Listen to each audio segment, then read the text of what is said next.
If I trust that you are going to deliver in a timely manner, and that's super important to me, that 81% who needs a timely mannered product to be delivered, and they believe and they have your reputation states that that's what you're going to do. Yeah, 81% of those people are going to be like, boom, that aligns with what I need.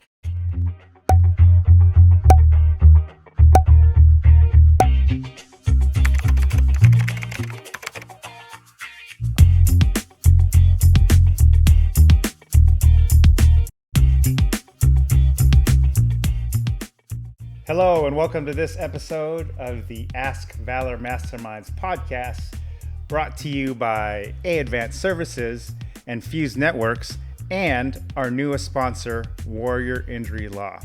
But before we move on, Joe, can you tell everyone how our podcast journey started, please? Sure. So it first started out as a private Facebook group page.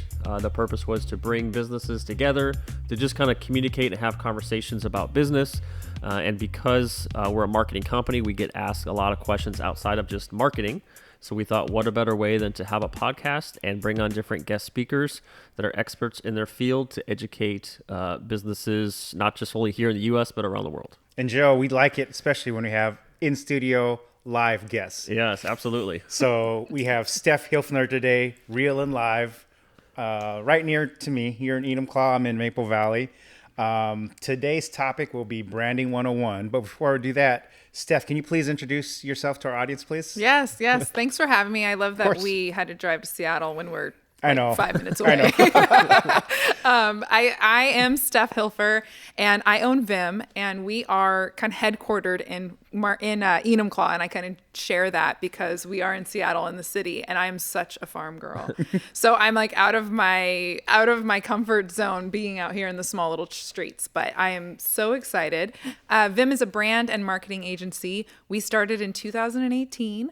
And God, it has just been, just saying when we started 2018, we've had 2020, we've had a lot of fun time and transition and growth and just, worldly transition in those 6 years. So it's been a whirlwind, but what business isn't a whirlwind, right?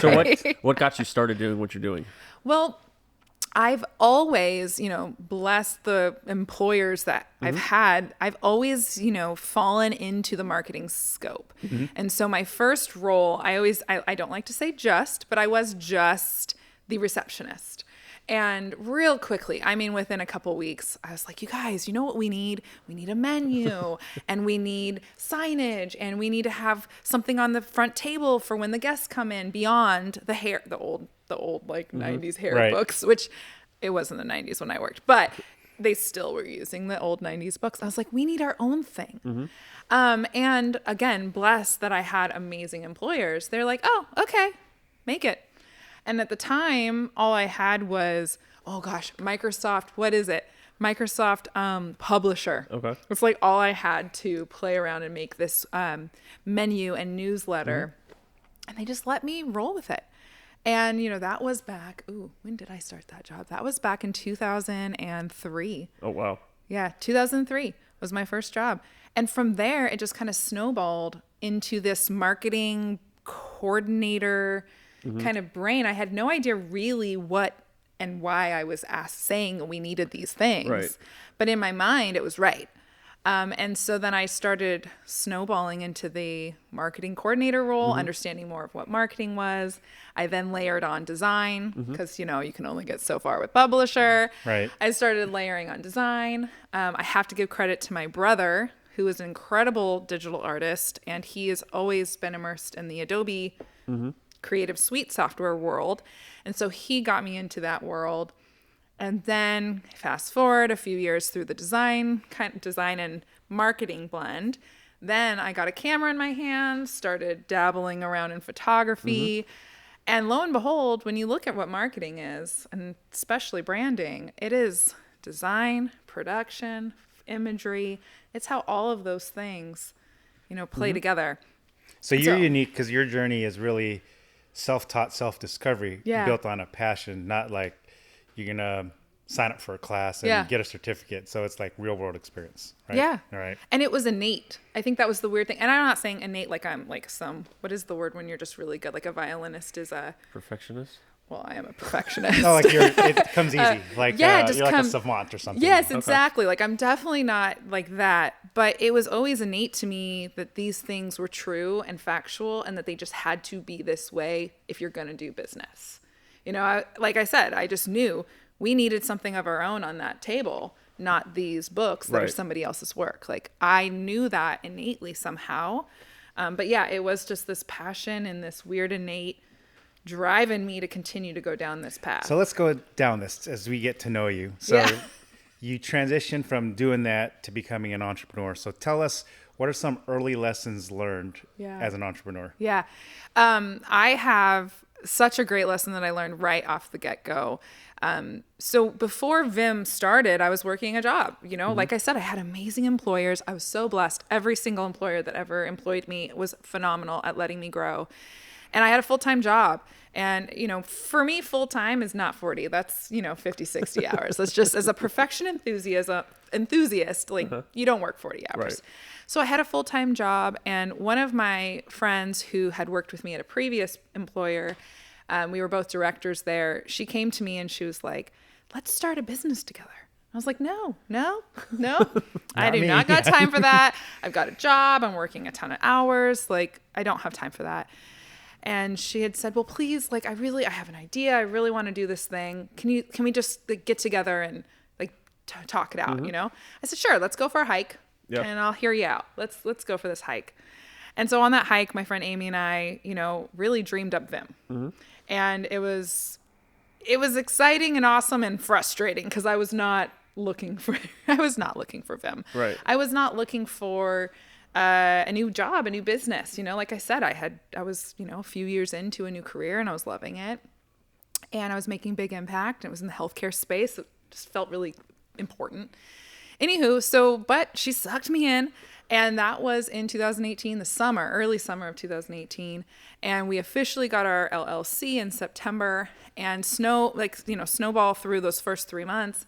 And love her to death. We're still cool. But December comes and she's like, hey, I took a full-time job somewhere else.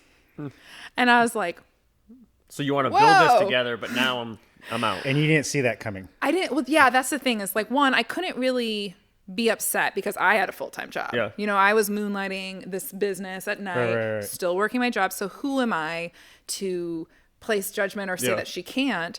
But we had kind of talked about this transition out of our positions, not into new ones. Yeah. And it was completely off, like out of left field. I didn't even know she was looking for a job, let alone accepting a full-time job. And so the funny thing was, there was just kind of an end with that.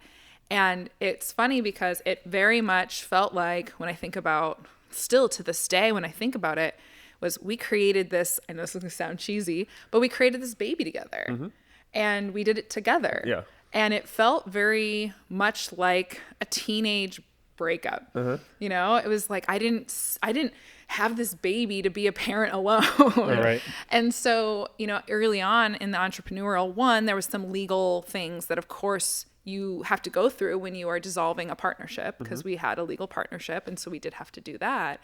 So that was a beautiful lesson to learn very early on. We did have revenue. We did have to divide assets, right? And so there's lessons to learn there. But also, it was a blessing in disguise. It's been such a, not that I'm sure it would have been a beautiful thing together, but it's just been a beautiful ride to take full ownership in what Vim is today. But yeah, I guess is like the big learning lesson there was, I don't want to say be careful who you work with, because it's like we didn't have some sort of negative breakup. Right. Yeah. But that's a rocky start. I could have very easily been like, I don't want to be a single parent. Yeah. I don't want this. Let's like hand this off and be done. But I also have to give credit that I wouldn't have taken the initiative. I wouldn't have gone through all of the steps to get this Vim going. Yeah. If it Had wasn't she for not her. invited you on that hike. Yeah. And so I think it's just kind of a fun story. It is. It's kind of, what? The first thing I think of, because I think visually, right? Is you take your hike up, like you're hiking up to the summit, you build it, but yet she came down and you wanted to stay up. And it's kind of like, hey, you're going down, but I'm going to stay up and build this thing. But like a hike, there's rocky points up and down, and God, you got to go through that. What a good visual. Right? Yes. So that's the first thing that. And then to start, like, we always think it starts easy and then it ends hard, right? But in reality, I got a lot of hard right at the beginning. And so it's, those peaks and valleys, they don't always look like you think they're going to look or come when you think they're going to come. Yeah. So the next one then is, in your entrepreneurial journey, what's been the best piece of advice that you have been given? I've been given so much advice. And I don't know, I'm sure there's lots of other great advice, but the one that's like hitting me right now is my uncle said, hope is not a strategy. And I am a very positive poly person. I'm a look at the bright side. I'm very optimistic. It's just in general, I'm going to find the positive in everything. And while I totally agree with the quote, with the advice, I did find myself just kind of, I wasn't a leave it to fate, everything will be, but I did err on that kind of, let's just be really hopeful. And in the marketing space, I've always been strategic and very logical and very planned and organized. But I also kind of, if we had to give it a percentage, I would probably be like 51% hope, 49%, strategy. So it's real close. Yeah. Yeah, real close. And I just would err just a notch more of like hope. But I also realized a lot of people who see like that positive poly side and that optimistic side don't realize and see all the other strategic behind it. It's just a perspective and a way of looking at things that I chose to have. And so I think the advice was really good because it gave me this reminder that you need to showcase that strategy. Right. Right. You can feel all day long, say, I feel like this campaign is going great. I feel really good about it. But at the end of the day, and we could talk about this maybe later a little bit, but human nature, biologically, like feelings, logic, like those are different parts of our brain. And so you really need to be grounded in some of that strategy as well. And in the marketing space, there are a lot of clients who are like, I just want great presence. I'm down with that. Like, sure, they want it to perform, but the metrics aren't the meter. And then there are clients, and you guys know that the meter is the Bible. Right. And if it wasn't for those metrics and those meters, like, to be frank, we're not going to be having a job. So this last one, and since we are a marketing company, all of us are here, a marketing podcast, our favorite question to ask, Joe. Why is marketing important?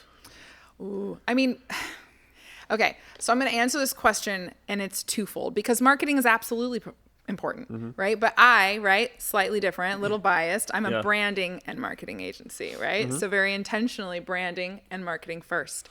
Marketing is absolutely important, and they're two different things. Branding is one thing and marketing is another. They play well in the sandbox together, but they are separate things. And so my little, dare I call it a pet peeve, but is when people are like, oh, I don't need branding yet. I just need to jump to marketing. I get a little little on edge about it, because what marketing is, it is the vehicle, the multiple vehicles that you can use to get your thing into the market, out into the world.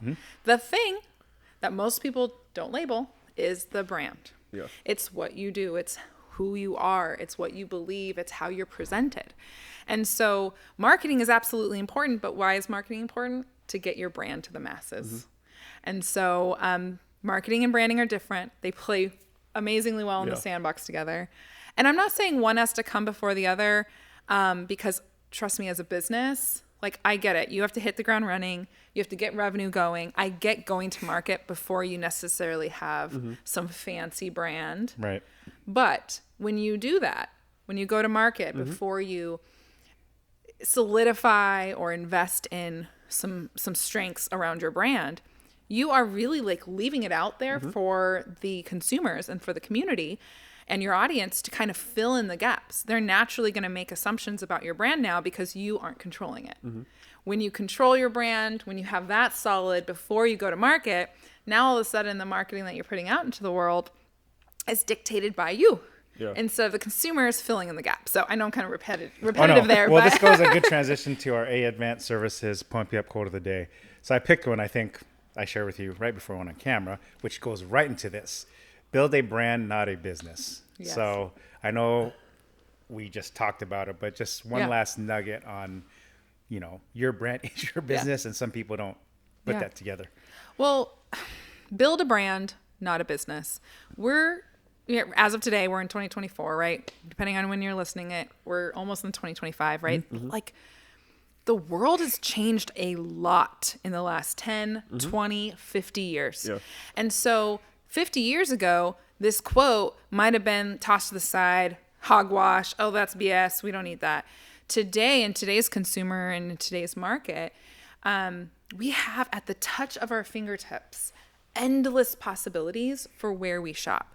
Back in the day, we would go to the corner drugstore, the shoe store on Main Street, and the local farmer market, right? We would go to these places to shop and consume our goods, those businesses. Catalogs. I remember thumbing through catalogs. Catalogs, waiting 2.5 weeks for it to get there. You were very limited on geographics and resources to where you shop.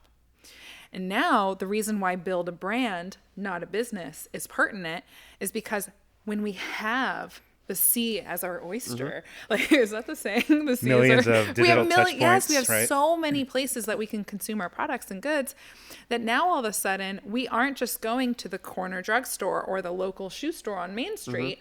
We are picking and consuming things based on feeling. Based on how we feel about it, what it could be price point, it could be luxury, it could be our friend, it could be the way what the business supports. There's so many more facets to consumers' buying decisions and buying behavior than geography and resources.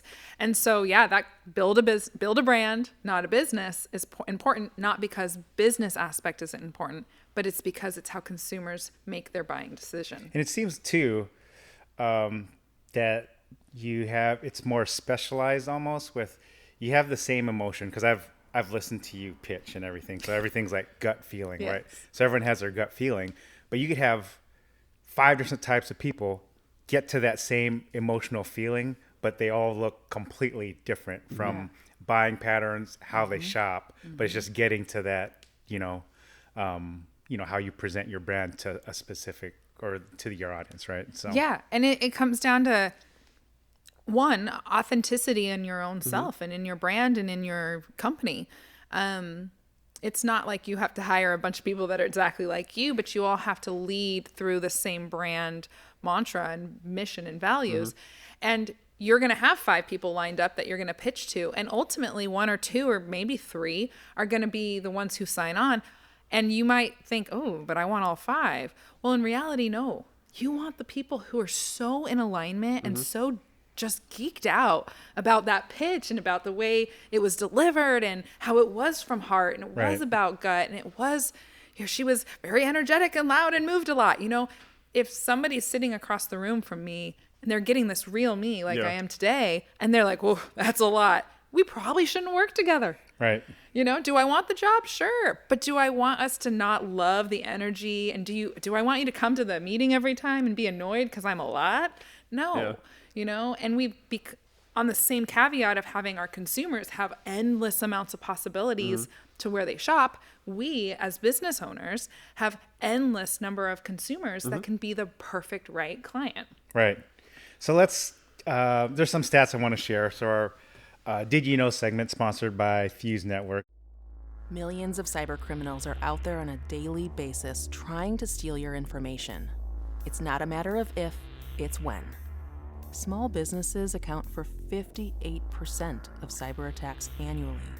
So help your company fight cybercrime and mitigate risk by being proactive. Call Fuse Networks, your local Seattle IT experts at 206-701-6040 for a complimentary IT network and security assessment. So there's a couple of stats I found, and just to reinforce your points, but these are not everyone reads statistics, but they are important. So this first one, Joe, do you mind reading it, please? 81% of consumers need to trust a brand before considering a purchase. Yeah, absolutely. I mean, 81%, if you're listening to this and, because sometimes stats are like, oh, whatever. 81%, that is such a high percentage to tell you that trust is important. And trust, I see business say, oh, well, our values, one of our core values is trust. Right. Okay, well, what does that really mean? And trust in itself is different depending on what it is that I trust about you, you know? If I trust that you are going to deliver in a timely manner and that's super important to me, that 81% who needs a timely mannered product to be delivered, and they believe and they have your reputation states that that's what you're going to do, 81% of those people are going to be like, boom, that aligns with what I need. So it's just funny. The stat alone is like, well, what is trust? Right. You know what I mean? I mean, yeah, you have insurance companies who a lot of people don't trust, but they're front and forward with their media campaigns, like who's the best. So it's a battle of whose reputation is more solid that I present to the consumers and everything. Yeah. This next one, visual impact. 55% of first impressions of a brand are visual. I know you like this. We're both visual thinkers. Yes. So share your thoughts on that one, please. Well, I'm surprised that the number's so low. I'll tell you that much. You know, I'll break down VIM a little bit later, but the V in VIM stands for visual, right? And But do you think, just sorry to interrupt, with the advent of people talk to their phones, that stat is lower because people make decisions based on what they hear now when their phones are talking back to them, or their personal assistants with the Internet of Things kind of devices in the world now? I mean, possibly, but even when we hear dialogue, we see things. When I hear the Coca-Cola commercial, I see the Coke logo. Yep. Right? As we're hearing dialogue, even from Siri and Alexa, you'll laugh if someone's phone goes off. Yeah. But even with our smart devices and our things talking to us, as they are communicating with us, our brain, without us wanting it to happen, we are making pictures, right? When you read a novel and they tell you about Emily who lives in Mississippi and who works at her aunt's farm, all of a sudden, both of you and listeners, you guys have Emily in your mind. I didn't tell you what color her hair is, right? She might not have a face yet to you, but you already have started to picture things. Oh, she has red hair and freckles. Right? She wears reading glasses because she can't see right now. Whatever. So. Yeah, and we do that. And so I'm shocked at the stat, one, because I think it's super low, and then two, biologically, right? If we think about the scientific act of what we do in this marketing and branding space, we as humans process visual information 60,000 times faster than written or verbal. 60,000 times faster. And you can see, Joe, like on social media now, you see more posts are more visual than text. And like, shorts, Instagram, TikTok, videos, interactive engagement content is where it's at. So very strong on your branding side, right? The visual component is we lead with our eyes. I'll probably repeat myself, but we eat with our eyes, right? We know that. Especially here in Seattle, there's so many restaurants that are giving us $300 plates, and we're like, whoa, that looks phenomenal. We eat with our eyes. Yeah. We judge books by their cover, even though we're literally told not to. Right. We still do. And I mean, especially the last 5 years, right? This whole saying that, I don't see color, right? When we're talking about cultural and diversity. That's BS. Well, and the fact is like, I get the sentiment. I understand the different opinions on the matter. But the point is you can say all day long that you don't see color. But the fact of the matter is your brain's job is actually to make judgments, micro judgments immediately. Yeah, you may not say it out loud, but your brain already does it. It's your brain's job to look at a person, to look at a building, to look at an alleyway and make decisions for you, to help you make decisions, to process. Does that person look friendly? Can I approach them? Does that alleyway look safe? Should I walk down it? Does this business look inviting? Should I go through the doors? All of those things happen in microseconds in your brain from visual information. Visual cues. Yes. So this last one, brand loyalty. So this will go kind of into why businesses should invest in their brand, why it's important. 60% of customers are willing to pay more for products from brands they trust. Yeah. I think it's not just, again, trust. It's understand why what they do aligns with what the consumer cares about. Okay. Right? And I want to put you on the spot here. Yeah. So can you give a real case example of a business you've worked with local that you rebranded or worked with them where they found to have gain more market share or noticeable differences in, their business improving? Yeah. Talk to us about that. Because I think it's important. Some people will think, I don't need to do this. Let me just work on pushing my stuff out there, but seeing how you're seen and portrayed is so important. So add into that answer what branding actually is.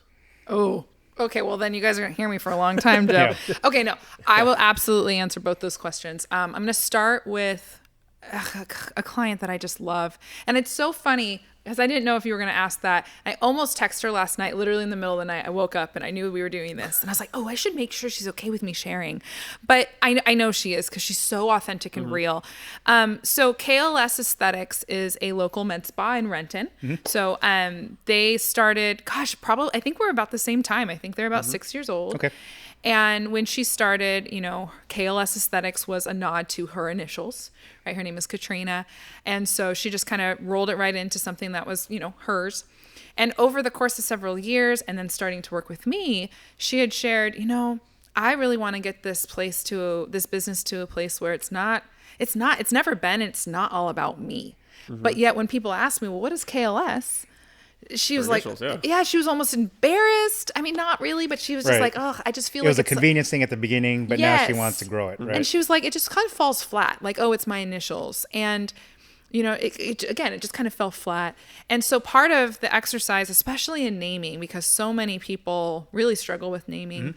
And there's a whole kit and caboodle that happens if you want to rename, right? Legally, so much work. And so my first thought was always, let's not just jump to a rename. Let's see how we can align what we have to who we are. And so we started going down the exercise and playing around with KLS, her values, what she stands for, what she does. And ultimately we evolved, not rebranded. We evolved her brand from KLS being her initials to kindness, love, and skin. And when I think about what people love about her brand, it has always been kindness, love, and skin.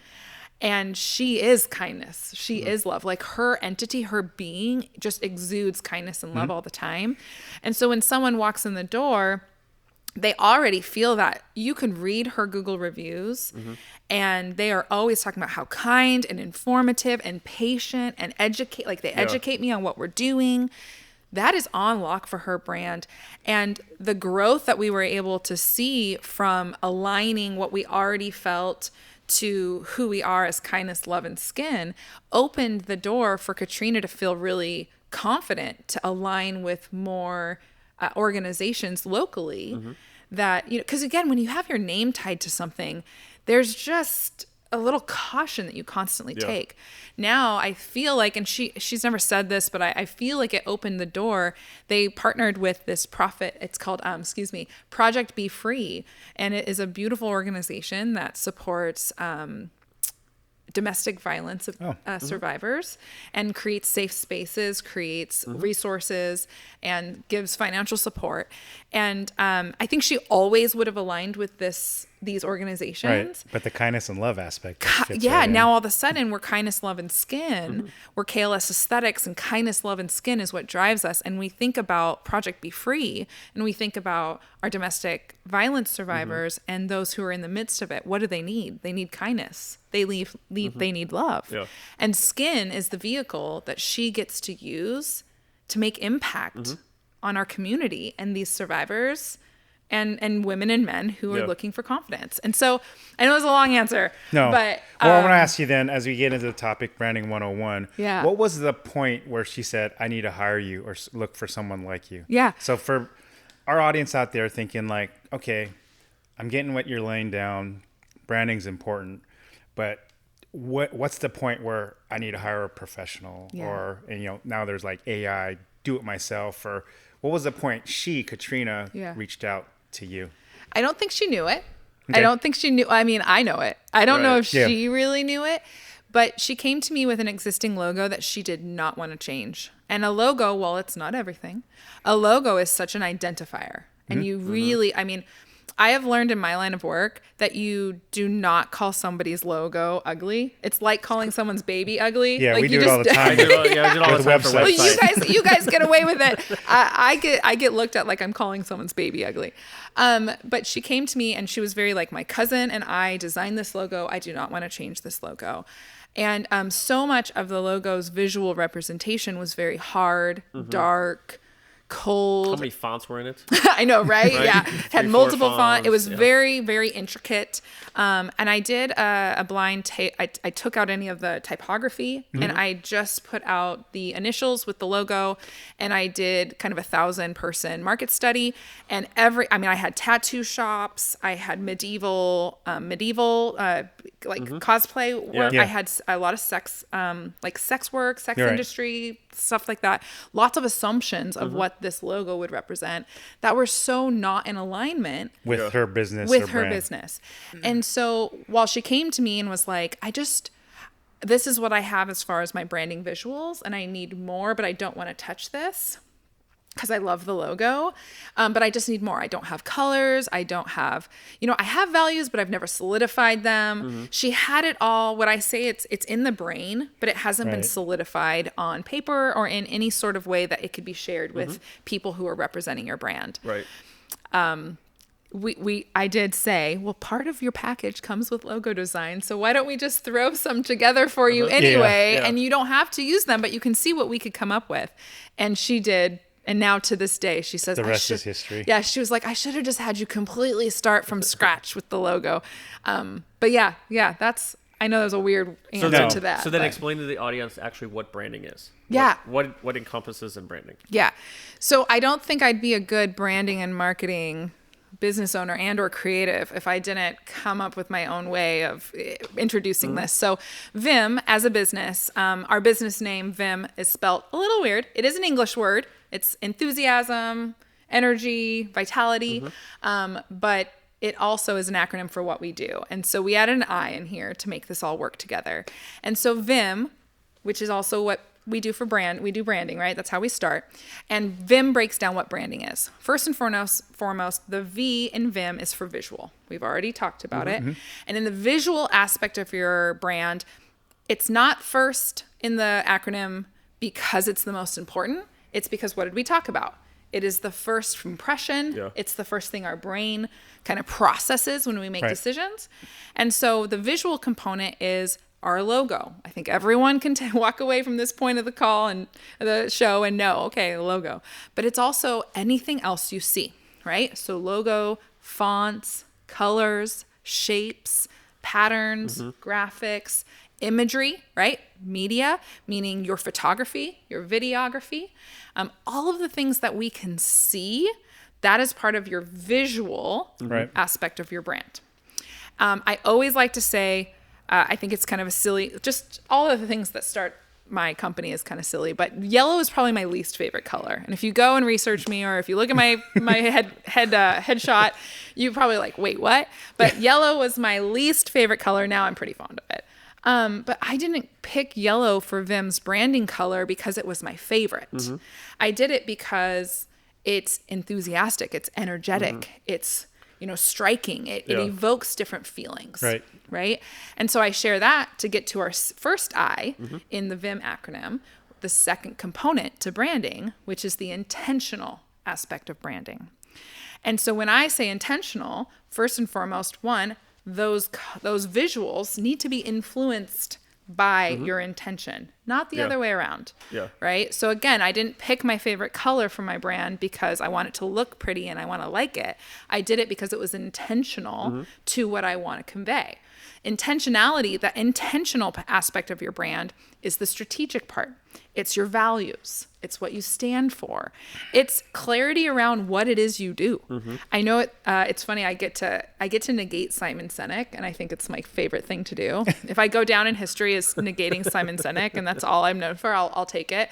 But in his, it's very dated, so I'm gonna just rock it though. But in his, Own it, girl. I'm gonna own it, right? That's my only claim to fame.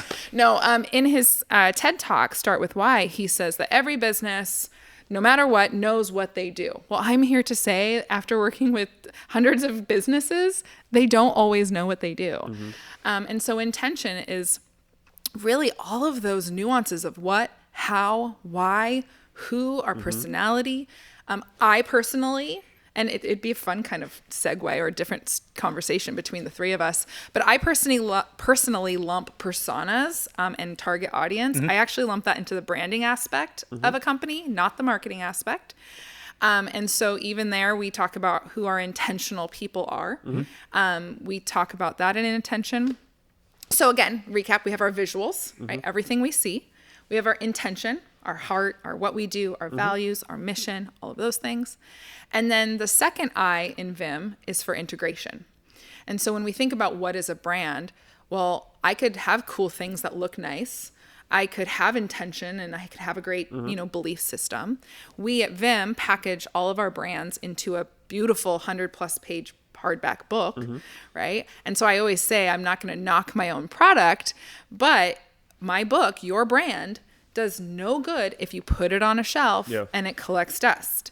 And so the I and the M in VIM is for integrated marketing. If you aren't infusing and integrating your visual and your intentional into your marketing, if you're not doing that consistently, cohesively, that gets into the marketing world, but you are essentially letting your brand collect dust. Right? So let's get into that with our audience right now. Yeah. So what are one or two things you see businesses do wrong as it relates to this? I mean, the equivalent of not everyone has a brand book, but they have brand assets. And I'll tell you what I see. Like someone may have a brand and there's like 8 different versions of the logo. Yeah. Or what we see, people start doing their own social media because I could do this. And their social media is like Blair Witch Project, but the website looks pretty, but it doesn't match. You're like, is this the same logos on each piece of content, but it's like different. Yes, Doesn't I love align. the Blair Witch Project. You know, let's take a cell phone video right now and create our own podcast within a podcast, and then stuff's on the ground like, oh no, like talk to us about what should a business owner do to kind of try to bring it to center. Integration, it's not just like that word is so, there's multiple facets to what we believe integration stands for in the marketing and branding world. But one of the ones that makes sense here and is just something if you're listening and you're just trying to do one thing, integration is also about cohesion and consistency, right? And so to your point, the silly example that Galen shared and that we're laughing about, like if you aren't consistent and cohesive across your different marketing vehicles or channels or whatever you want to call them, then you're creating different brands everywhere. People are getting different vibes, different feels. And the biggest ultimately is they're confused. And confused people don't buy. Right? We at VIM have been focusing on 2 huge words this year, and they are clarity and impact. Clarity and impact. And so when it comes to integration, marketing, and the biggest thing I see people doing wrong, it is a lack of clarity and a lack of cohesion. There is no consistency across the board. There's confusion in their own self. They're like, well, I don't know. I kind of like my website, but I like that one page on my website. Or there's 2 people, one person who does one thing marketing wise, another person who does something completely different. And they're like, well, they're thriving in their own space. But when a consumer sees it, they're like, who are you? Yeah. Well, and that's where, to toot my own horn, that's where the brand books, the brand guidelines, we call them brand Bible, that comes because all of a sudden, again, the brand book doesn't sit on a shelf and collect dust. It's now all of a sudden this tool that you give to both and all parties that are representing your brand. Listen, if you are going to be working on our social, Rebecca, we love you, but I know you like to be really scary and spooky, especially around Halloween time, but we are light and we are fun and we are pleasant, right? So we need to find a way to do what you want to do within these parameters, right? And then, okay, Bob, I love what you do with the website. Here's the parameters, though, we need to represent and honor. I just also know that when you hear that, especially as a listener, what I know people immediately are feeling is stifled. Brand guidelines, a brand book, rules aren't to be stifling. They're just to help with integration and cohesion. And so I like to say that too much to go into now, but just know if you're sitting there thinking, no, that's too stifling, trust me, if you do nothing else from today's episode and you just cohesify, is that a word? We're gonna go with it. We're gonna roll with that. We're gonna copyright that word. We're gonna copyright cohesify. If you cohesify how you look and present yourself across your channels, I promise you. Well, there is a stat. I can share another fun stat. Sure. Forbes put out a study. They did a big market study. and they found that brands who consistently and cohesively presented their brand across all their channels saw a 23.6% increase in revenue. So if I round that up and take a few, 25. you know, if you're $1 million company and you want another 250 Yeah. in your, let's throw it in your marketing budget, then cohesify. So I'm gonna 2 quick questions I'm gonna ask. I need 2 quick answers. Okay. Best company who does brand? A national company. So when you think branding, this company does it well. What's that company? I'm gonna go with I don't know if anyone. I mean, he's definitely well known, but Dane Walker is my favorite right now. I'm just gonna go with Dane Walker is killing it. I'm a little biased. He's also a yellow, but he's killing it. Bold minimalism. I'm being so inspired by his bold minimalism, and he just is killing it. So if you're looking for an influencer and someone in the industry and you know aren't already following them, Dane Walker. Company who's doing it the worst, or let's put it in a positive way, the company you could help the most, a national company that you see brand wise they're not there. Gosh, man, you might stump me here. I think Or who's a company that you follow that you know could be doing better if they work with you? Gosh. Well, I mean, the only one that's coming to mind is one that I've had a conversation with. So I'm going to be bold and put this out into the world. But, you know, I'm a huge smoothie fan girl. Like I don't drink alcohol. I consume my calories though in yummy, like blended drinks. And so I love smoothies, and Emerald City Smoothie is a local company here. They are. And they were recently acquired by a new owner. And so I had some great conversations around, you know, you are acquiring a company that's got a couple decades and got its own brand and its own mission. And you might align with that beautifully, and you might want to keep a lot of that legacy, but you also are your own person. He's a young gentleman, super smart. And so my conversation to him is, what we're at this blend of brand legacy and brand evolution. And so he's kind of fixated on like, well, no, I already got this. It's rocking and rolling. It's great. And so to me, when I think about heart-centric branding and I think about where we're at today, people really start to feel when there is a disconnect between, you know, a brand that has a value and a belief system, and then a new owner comes in and doesn't kind of, again, we don't want to rock the boat and throw away everything we've built on, but we do want to layer in that the existing legacy and the evolution that we're going to bring to the table with this new ownership.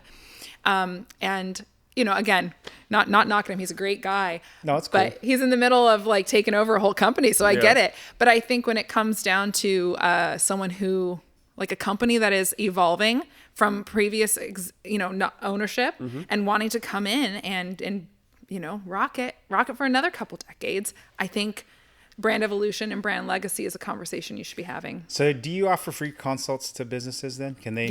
Yeah. So tell our audience how they could get a hold of you if they want to have a conversation with you. Yeah. Get Vim. So how you get a hold of Vim is at getvim.com. There's lots of ways you Can you spell it again? Because, you know, Good call. So get, like how you get a hold of someone, Vim, VIIM. Remember that's two vowels. Visual, intentional, integratedmarketing.com. You can get me there. We've got all our socials posted there, a form you can fill out. I love having conversations and just, you know, if you got anything from this episode, if you sit on a call with me, you're gonna. So yes, I would love some chats, love some conversations. Awesome. Last question. Tell our audience what your podcast is about. Yes, thank you for asking. So I am the host of the Passion on Purpose podcast, and we just celebrated our 100th episode. Wow, congrats. And I don't know, for me that's like a big deal, and so that's been really fun. And so now one of our values at Vim is excellence, and I shouldn't sigh like that, but excellence is one of those things where like the bar is constantly moving. Right. And so now, like 100 episodes, 3 seasons, I'm sitting here thinking, how do we shake it up? How do we move the bar? And I kind of landed on it really recently, and impact, right? Big word for us lately, big word for where we're going. And so the Passion on Purpose podcast is about featuring industry leaders, business owners, entrepreneurs who are using passion, using heart, using intention, doing that all on purpose to make impact in the world. And so I'm looking for, I'm uplevering, like that question you asked me. I want to feature in these next 100 episodes. We are featuring business owners, industry leaders who are making impact through their brand. Big impact. What's the youngest guest you've had on? Ooh, youngest guest. Oh, it's so fun because he hasn't come on yet, but my little nephew is going to come on. I'm so excited. But then other than that, gosh, that's a great question. Like the youngest entrepreneur. Youngest entrepreneur. I would say probably in their 20s. Okay.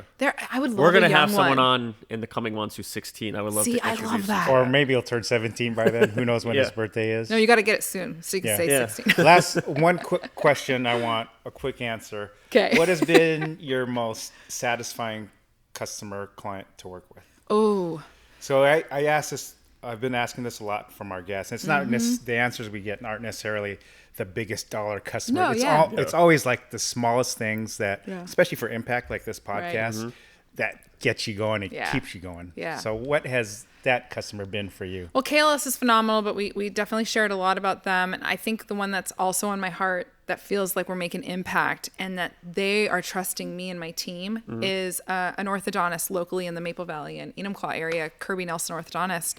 And what I love about working with him and his team is they are so open to pushing the needle. He is the most hilarious, fun, silly, like shares dad jokes all the time.